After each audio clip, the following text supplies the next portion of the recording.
We are rapidly approaching the end of the year, and I'm avoiding playing Pokemon Trading Card Game Live, so we're doing something different.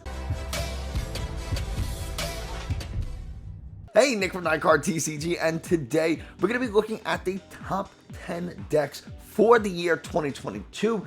I was planning on doing this a little bit later, like next week, closer to New Year's, but we're going to do it now because Live is in a total state of disarray. The game's terrible, and I'm just trying to avoid playing it for the time being. I want to make two very quick announcements. The first is that I am actively trying to get more tabletop content out. The problem is scheduling. I film most of my videos, or like most of my free time for the channel is in the morning, and most people are working during the day. I work from home, so I can carve out some time, and I don't have like this huge vast collection of cards, so it's like a lot of effort to either buy or make proxies. So those are the two big challenges for tabletop content.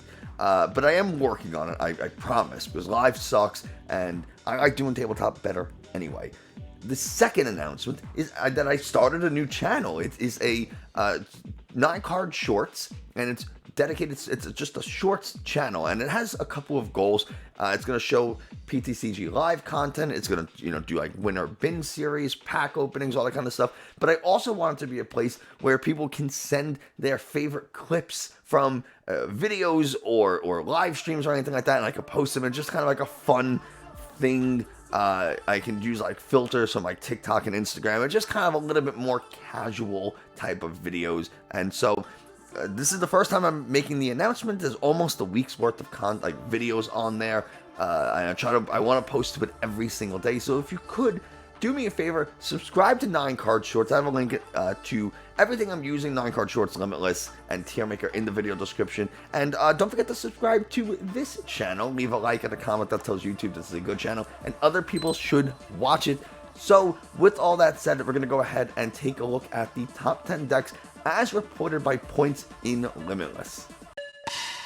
So here we go, top 10 decks from Limitless. Part of the issue, I guess it's not really an issue, right? But it's something we should be aware of. If you notice, this is ranked in terms of points, but also share. So the number of people, or the amount of people who are playing a deck, will directly affect the points that it will earn, right? If a lot of people are playing a deck, it's much more likely to accumulate points just because of sheer volume. So something to consider. Now, of course, people play decks because they're good, or because they have access to them, or they like the Pokemon or the way the deck functions, right? So there's something to be said about share and points, and that's why we're going to do a subjective kind of top tier list as well. But anyway, Mew VMAX. Is it really much of a surprise that Mew VMAX is at the top of the list? It has been since its release in November 2021, has been pretty much dominant and has earned 2,700 points over the past year, which is pretty impressive, and does have the highest meta share of about 19 or 18.5%. So nearly 1 out of every 5 decks that were played over the past year were Mew, which is pretty crazy to think about. Next is Palkia, not too far behind in terms of points or share, and one of the reasons that both, well, I guess this will reign true for the top 3 decks, which is number 3 is Arceus and Inteleon with 1,400 points and just under 10% of the meta. Why do these 3 decks have so much success? And the answer is consistency. Now, Palkia Inteleon and Arceus Inteleon have consistency for the same reason. They have the Shady Dealings engine for the Drizziles and the Inteleons, that they could just search for any trainer card they want and play it immediately. And having access to almost half of your deck, a little bit more than half of your deck, and then if you include the Pokemon search, you're looking at 70% of your deck, roughly, you have access to in the form of Shady Dealings, which is incredibly high. And then not to mention, in the case of Palkia and Arceus, we have access to our energies as well. Arceus through energy acceleration with the attack, and Palkia through things like Capacious Bucket and discarding them, and access to them from the discard pile. So we have access to virtually our entire decks with something like Palkia and Arceus Inteleon. But what about Mew? Well, Mew has access to its entire deck as well, but that's just because of raw draw power. The deck just can thin the hand, draw a ton of cards with Genesect, and you do that enough times, you're gonna find the things you need. So it makes perfect sense why these decks are so high on the list.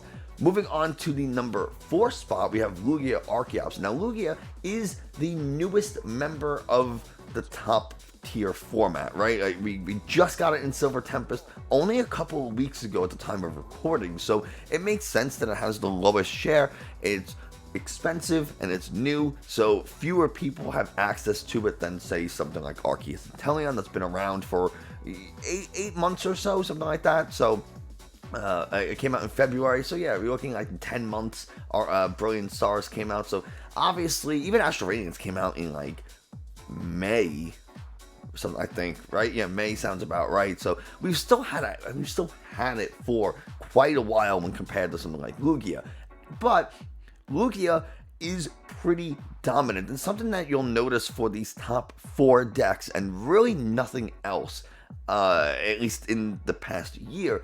All of these decks are meta-defining decks. They are all things that we, as a community, had to play around. You had to play around Mew. You had to play around Genesect. You had to play around Arceus and Inteleon. And now, you have to play around Lugia. It's just the way the game goes. Each of these sets have brought us these top-tier archetypes, so the meta kind of shifts around them. And what's seeing success right now? Flaffy Box, Articuno with Emergency Jelly, all that kind of stuff. Like, these things are seeing success because of the popularity of things like Lugia. And without Lugia being as popular as it is, we don't see those decks around. One of the reasons Lugia is so successful is because of its consistency, but its consistency comes from being able to make crazy plays happen because you have such high energy output thanks to something like Archeops, and we have really strong attackers. Amazing Rare Yveltal just instantly knocks out anything. Amazing Radiant Charizard has, with the Choice Belt, does 280 damage for just potentially 1 energy, 3 energies, whatever. We can do whatever we want, and just they're both basic Pokemon, so we get these incredibly powerful attacks on basic Pokemon, and that we could just power up instantly, just slap it down, and there we go. And even Lugia, because of powerful colorless energy, can do huge amounts of damage with its Tempest Dive attack. Even though it's an attack for 4 energy, we just slap on a couple of powerful colorless energies, and now all of a sudden we're doing 280, 310 with the Choice Belt. Oh man, the only real VMAXs, well, there's 3 VMAXs on this list, really, right? In the top 10 anyway, and 2 of them have 310 health. One of them has 330. So whatever, we get that 4th powerful colorless energy, we're still one-shotting a 330 health VMAX with Tempest Dive. So that's one of the things that makes Lugia so powerful and so dangerous. Number 5 is a very interesting entry, and I think one of the reasons it's seen so much success is because people didn't take it seriously. A lot of people thought this was a meme deck. It's one that we don't have to care about, whatever. It trolls, it's gonna whiff energy, and it didn't. And we've seen a lot of very high profile players like Azul do extreme, and for the rest of his group, who's, I don't remember a lot of their names unfortunately, but that core group of players who are all very established players bring a deck like Reggie's, and now all of a sudden they're getting tons and tons of points with it. Does that skew the numbers a little bit? Yeah, absolutely. They made a very good meta call, played it really well, and that entire group scored, I don't know how many points. I think there was the regionals that Goodra won. I don't remember exactly which one that is off the top of my head. It was after Baltimore, so I don't remember which one that is. I want to say Salt Lake City. That's the one I'm thinking, but whatever. There was like 3 Regigigas in Top Cut or Top 10 or whatever it was. So that's a lot of points to be earned from just one tournament because a core group of players said, we're all taking this deck and we're really good players. No one's going to be ready for it. And they stormed that tournament. So it's exactly reasons like that why we're going to be doing a subjective top 10 list as well, but can't ignore the numbers, right? Number 6, Arceus Flying Pikachu.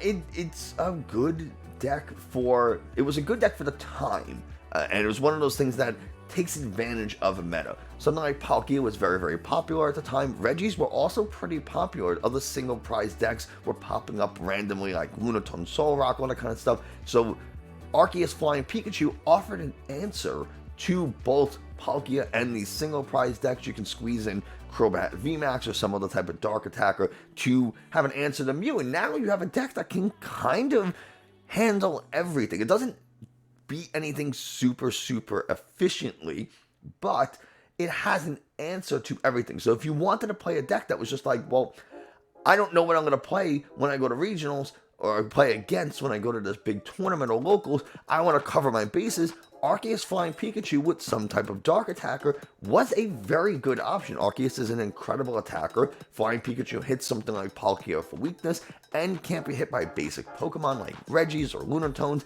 and Crobat or your dark attacker of choice can knock out Mews. So it was a very good deck for that meta, but as things like Lugia started to come around and they play Dunsparce, they lose their lightning weakness, then they just Yveltal your Pikachu. You know, people started playing things like higher catchers and escape ropes to kind of get around the Flying Pikachu, preventing their single prize Pokemon from hitting it. There's just a lot of stuff that you can do to kind of play around it, and that's one of the reasons it fell out of favor. The next two decks are ones that I really enjoy. They both have very common, similar point values and meta share, so we're going to kind of lump them in, both the Giratina Lost Zone and the just Lost Zone box. And now I don't know if this specifically includes Charizard or not, but it seems like just any type of Sableye comfy deck, that could be the Kyogre, could be the Amazing Rare Raikou, could be Charizard, kind of fall into that same Lost Zone box style deck. But once you add the Giratina, it does become a very different deck. One of the things about Giratina is that it could go toe-to-toe with any deck. Lost Impact hits for a ton of damage, and we don't have to put that Giratina in immediately. We can play it like a Lost Zone deck, a single prize Lost Zone deck, use our Cramorants, and then just start to chip away. Our opponent maybe puts down a Pokemon they shouldn't, and then all of a sudden the Giratina comes in, and we just take a big KO on it. Or we start building cards into that Lost Zone, have that Giratina kind of waiting, and then all of a sudden 10 cards in the Lost Zone, Star Requiem, we just take instant KOs, and that's exactly how it beats Mew. Instant KO one Mew VMAX, and then use Drapion to KO the second. Things like Palkia, Arceus, they have 310 health with the choice, but the Big Charm, well, guess what? We do 310 damage with the Choice Belt, so we can kind of counteract that tool and just take really big KOs, soften things up with Cramorants, and then kind of pick off anything that might run to the bench with Sableye. Really strong deck. And then if you don't have the Giratina, well, then you're going to have a Radiant Pokemon of some kind, either Greninja or Charizard. Personally, if I'm playing strict Lost Zone, I like the Charizard build. I like to have that raw damage output to just really make sure I'm taking KOs after I hit into them with, say, a Cramorant, or I take that big KO, they knock out the Charizard, I can come in with Sableye and kind of clean it up. There's just so many options that you have with Lost Zone that you can always surprise your opponent, whether you're playing the Kyogre build, whether you're playing the Raikou build, whether you're playing Charizard. Like, there are so many ways to play, and you throw that Snorlax down that does 180 damage. Snorlax does 180, Cramorant does 110. Well, now you're hitting for 290 for 3 energies on 2 basic prize, single prize Pokemon, and you're knocking out stuff. You get some choice belts going in there, all of a sudden you're knocking out VMAXs as well for just giving up 2 prizes. So there's a lot we can do with Lost Zone decks, and they are really good, and honestly one of my favorite decks to play. Number 9 is Rapid Strike Urshifu Inteleon. Does this deserve number 9? Probably not. Again, you have individuals like Tord and Gustavo Wada who did really well with this deck and just happened to bring it to really high finishes at some major tournaments. So again, it's a couple of really skilled players propelling this deck to the top 10 in terms of points. in terms of meta share, 2.5% isn't really anything to worry about. There was a time, there was a very short window of time where you did have to really consider rappers like Urshifu and Teleon with some dark package as a real threat. It was a very good deck for a short time, but it just kind of started to fall out of favor for other things. People started just playing Manaphy's, and it's really hard to deal with Manaphy at times, because if you boss up a Manaphy, well, you take the KO. Now on their next turn, they just play a Clara Ordinary Rod, get that Manaphy back into play, and then you're kind of stuck doing this all over again. So you might have to go like a Gale Thrust build, but your Veltals and Charizards, like these single prize Pokemon that just output a massive amount of damage, kind of came into play, and you stop seeing these huge VMAXs. It is a little bit of a shame because I do love Urshifu, but it makes sense. And our final deck for the top 10, obviously you can see all the way down to 17 on this screen anyway, but number 10 is Arceus Duraludon, a deck that just doesn't go away, and is one that I personally continue to recommend to people if you are truly unsure of what to play. Maybe you don't know how to play a Mew deck, maybe you've tried to play Inteleon type decks in the past and you're like, it's too much. After like 2-3 rounds, my brain, I have this massive headache because I just too much thinking. I just want a simple deck. I want something that's relatively affordable and has pretty good coverage against the meta, if we're being honest. Is Arceus Duraludon. Sure, it doesn't have like the greatest Mew matchup because of Max Miracle, but I mean, you can find ways to deal with it, right? Like, it obviously has done pretty well. So it's in the top 10, and I actually do think it is a worthy inclusion for this top 10. Again, obviously, this is objective data. This is not my opinion. I injected my opinion a little bit here and there, but you can't take it away. It has the top 10. It's in the top 10 for most points during the past calendar year. So really cool to see. And we're going to head over to Tier Maker, where I'm going to give my subjective top 10 list, and we'll just get right to it. Alright, so here we go. Tier Maker. This is just kind of a little bit, doesn't obviously have every single deck in it, but we don't need to. We're only talking about the top 10. And I'm just going to, I moved the top 10 from Limitless to the top of this. Obviously, we're not going to talk about Superior or Vulpix. Even though Vulpix was in a tournament winning deck, it's not good enough to be included on that as a 1-1 or whatever it was. We do need to talk about Lugia. I don't know if Lugia is the best deck of the year, but it's certainly one of the best. I mean, again, in just a short period of time that it's been around and legal for play, it has seen so much success. So yeah, obviously Lugia, one of the best decks. Personally, if I was to pick a deck, I think it's either Mew or Palkia, right? Mew or Palkia. They are, and Lugia is also very good. It's a meta-defining deck, but something about Mew and Palkia's just undeniable success and just pervasiveness in the format. I don't think Mew has really won too many tournaments, at least regionals or ICs or anything like that, which is why it's kind of hard. I don't even think Palkia really has. Maybe I'm wrong. But they're just decks that have known success and known prevalence in the format, and you kind of can't deny it. These formats are built around these decks. You always have to ask yourself, how's my Mew matchup? How's my Palkia matchup? You had no choice. So I kind of think those are worthy of S tier. Palkia Kyurem, it's B. It's very good. It was it's not very good. It's good, and it was very popular at the start of the Lost Origin format, but it doesn't necessarily make it a very good deck just because it's popular. Reggie's are another B tier deck, I think. I think Reggie's had so much success tournament-wise because of the people who brought it to a tournament. It does see a lot of success in Japan. It did just win like a 2,500 or 3,000 person tournament, but Japan does also have best of 1 series as opposed to best of 3 like we have, or most of the world has. So something to consider. just a little something. Giratina Lost Zone, I think, is top of B tier. It's very good, and it saw a ton of success strictly in Lost Origin. Once we started getting Silver Tempest, and even towards the end of Lost Origin, there was like some random point in Lost Origin where Giratina was really the thing you had to look out for. Giratina and Palkia Mew, that was like the big three, but didn't last very long, but still a very good deck. I think Arceus Inteleon, over the course of the year, is one of the best decks. And the more I think about it, the more I really want to make it the best deck of the year.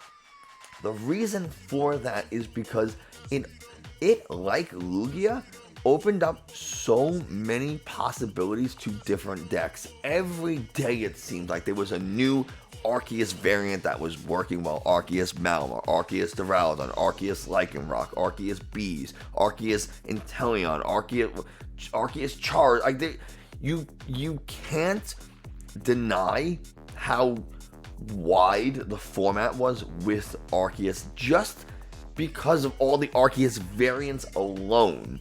And I think if we're gonna do, I'm making Arceus the best deck of the year. Again, maybe not the best in terms of it saw the most tournament success, but again, it's something that you just had to say. Do I beat Arceus? Do I beat Arceus Inteleon? How do I handle all these different Arceus decks? I'm going to put that as best deck of the year, in my opinion, strictly for that reason. Rapid like Urshifu, I think over the course of the year, is a B tier deck. It's good, and it saw kind of some ebb and flow success. During the Arceus time, you might have been able to get away with it a little bit more. The best decks were Arceus and Mew. Urshifu could handle the Arceus, and then you have something like your Dark Package to handle the Mew, and you really didn't have to worry about too much else. But kind of as the format started to evolve, it really lost a lot of success and power. So, Lost Zone, Lost Zone Charizard, Sablezard is another 8. I mean, these are all going to be very good decks, and I'm going to have to like spread this out to talk about against each other, right? Because these are all A and B tier decks, but man, Sablezard is just so good. Tord did win a regionals with it. I think he won not the Toronto regional, right? Maybe it was Toronto. I can't keep track of all these tournaments and stuff, but Tord did win a regional with a Sablezard deck, and that was kind of the template for Sablezard decks going forward afterwards. So it's really hard to deny how common Lost Zone decks are in general, and then specifically Sablezard. I mean, we can replace it. I don't want to replace it with like this one with Greninja, because those are different decks, but you kind of get the idea. Lost Zone decks in general are very, very good. We're gonna put Arceus at the top, like just Arceus. Everything else, this could be like Arceus Duraludon, I guess. Arceus Duraludon. We'll put Arceus Duraludon at C tier. I think when you look at it compared to the entire game, it's pretty good, but against all of these decks, like, it has very specific matchups that it does well against. It's going to do well against something like Rapid Strike Urshifu, assuming that they don't have like a bunch of fighting energies, like basic fighting energies, but even if they do, Gale's Rush just doesn't do a lot of damage, and you can heal with Hyper Potion, you can heal with Crystal Cave and kind of take away that 150 that it's going to do from Gale Thrust. And then they have to get to another Duraludon potentially, because they're doing quite low damage. You have the time to start building up another Duraludon. So it doesn't do well against Rapid Strike Urshifu. Kyurem can just one-shot it because its damage ceiling is so high. And you do well against random other things. You're going to do well against something like Lost Zone decks, because they just don't put out a ton of damage. You can very easily heal all of the damage from, say, something like a Cramorant attack, even Radiant Charizard, if you manage to take it out either early, or they don't have the Clara to get it back immediately, or they don't have the means of constantly, using Clara and some type of way to get it back into the active. You can deal with something like Lost Zone decks, especially because if they want to use Charizard for just a single energy or 2 energies, they're going to have to have lost several prizes in the process, so they're only going to have 2 turns really, or 2 maybe 3 turns to really start utilizing that Charizard, and you're going to take those prizes pretty quickly because you're just one-shotting everything. They still don't one-shot you, even with the Charizard. So, Mew, whatever, you get the idea. That's why Arceus Duraludon's in C tier. Its biggest, worst enemy is itself, Path to the Peak, and Marnie, and those are all, at various times, very, very common cards, very big inclusions in decks, and also, if you just start a Duraludon and nothing else of real importance, you just lose. You're just done. So the deck's biggest enemy is, of course, itself. How do I split this up a little bit more? I think I don't really want to call anything D tier, but I think amongst this elite group of decks, we'll move Arceus Duraludon to D. We're gonna move. Man, I guess we just move Urshifu to C. That doesn't feel right. This doesn't feel right. I'll be honest. I'll be super honest. This doesn't feel right. But this is what we're gonna land on. This is I think where we're gonna finish the subjective part of this video. So and let me know how much you disagree with me. So there we go, objective, subjective top 10 list for the year 2022. I hope you enjoyed, found it informative. If you did, like, subscribe, comment. Don't forget to check out 9 card shorts and all the links in the video description. But that's going to do it for us today. Thanks so much, and I will see you next time.